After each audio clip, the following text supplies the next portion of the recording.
What about if you're working with something that is sort of more 3D? How does the zoom work with that? Will anything be blurred, or can you manually use it? You can actually have a manual override. So one of the buttons you've got on here and on the remote is one called near and far. So if I'm wanting to focus on what's there, and then I put my finger here, what will happen is I can focus on what's nearest and then what's furthest away by pressing near and far on there, and you can see it just refocuses itself on what's nearest or furthest away. So there is a kind of manual override using the buttons there if you've got a large three-dimensional item. Now, we've talked about the subject matter that this can be used for. What about ages? Is it any specific age group it's good for, or the whole curriculum? No, I think it goes across the whole curriculum, right from nursery right up to university level. And traditionally in nursery we have show and tell activities when children might bring things in and we place them underneath and they can talk about it to promote speaking and listening.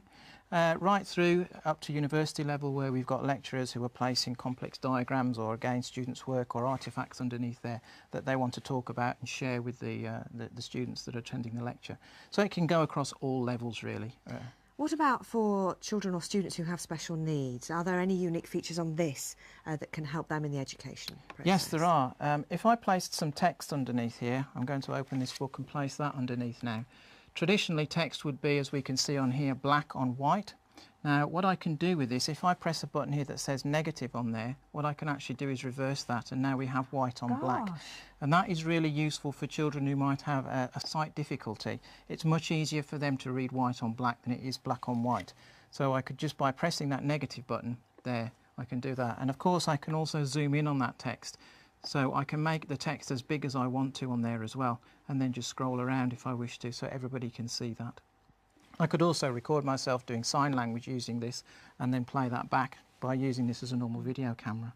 Now, even though I'm not the brightest when it comes to buttons, I have spotted lights. Right. What facilities do these offer? Now, if I needed extra lighting on the top here, I can press the button that says lamp and that will light it from above, like so.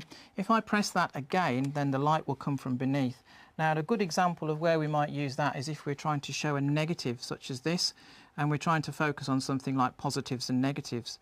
So I'm going to place a negative image on there now, and then I'm going to zoom that up so that negative actually fills the whole screen, like so. And you can see with that light behind you get a really good view of that negative.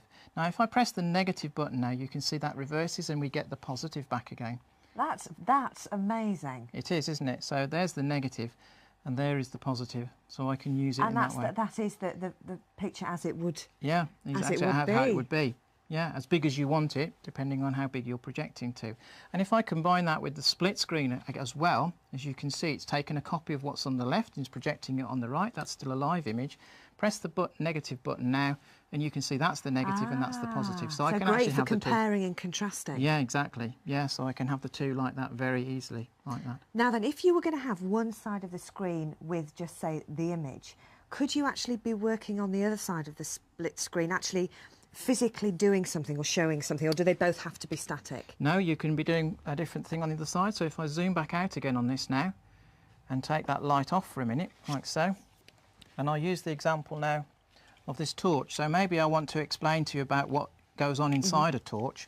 I can actually place the torch on the left-hand side, and you'll see it'll focus itself up. It's always going to automatically focus on there. There we go. And then I'm going to press the split button, so it's going to hold that image for me.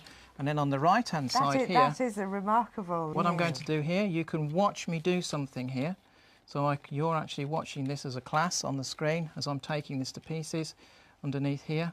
And then what I can actually do is zoom you right in on this bulb if I wish to. So pressing the zoom in button, there we go, right in, and you can see right inside the bulb there. And that is fantastic because you have it in its original form, which makes it easier for students to relate to.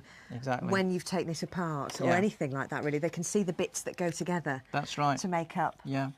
Another example of use of that might be if I was doing simple division down in Key Stage 1 with the younger children. I would put, say, 20 counters on the left-hand side and then freeze them. And on the right-hand side, I could work here and split those off into groups and divide them up. And it gives those children who are very visual learners that idea of the 20 counters on the left. They can still see those all of the time, even though I'm regrouping them on the right. So it's very useful. Another example might be if I was teaching children about the flowering plant, and you put the flower underneath, so then capture it on the left, and on the right hand side I could work live, and I could pull away the petals and talk about the anther and the pollen and everything else that goes up to make the flower, and pull those bits, and they can actually see me working live. But all the time we can refer back to what we started. Yeah, that's it. We can refer back to what we started with. Now, all of the things that we've done here, all the images that we've captured, can you use them, or can the students use them after this is sort of, we've packed up and gone home? Yes, if I've captured that using the laptop, then those can be converted in format and posted up on a virtual learning environment or a school website or a portal, and made accessible to your students, so they can go and download those whenever they wish to, onto their iPod, onto their PC, onto their phones, so it becomes all time anywhere learning effectively. And they can, you know, on the build up to revision for exams, they can just download that material and review it whenever they wish to. But also for me as a teacher, I can store things away. That's useful for me too, for teaching and learning. So if I need an example of something that I've done on here, I can bring it back as a video and replay it back to my students. Or if I'm away from a lesson, they can use that as well. So it's good for you. Yes. It's good for planning of lessons, and like you say, Exactly, keeping yes. a sort of a history Yes. of what you've done Yeah. throughout your lessons. But Yeah. also great for students who maybe are happier learning at their own speed and don't always take things on a one hit. That's right. They can review it as many times as they wish to. So as soon as I've recorded it, I can play it back in the lesson if I wish to. So having just watched me demonstrate something, we can then play that back to those students who need to just see that again. You know, at that point in the lesson, they might just have arrived late, or they might not have caught everything that I said. I can put it back on a loop and replay that, and then they can watch it during the lesson.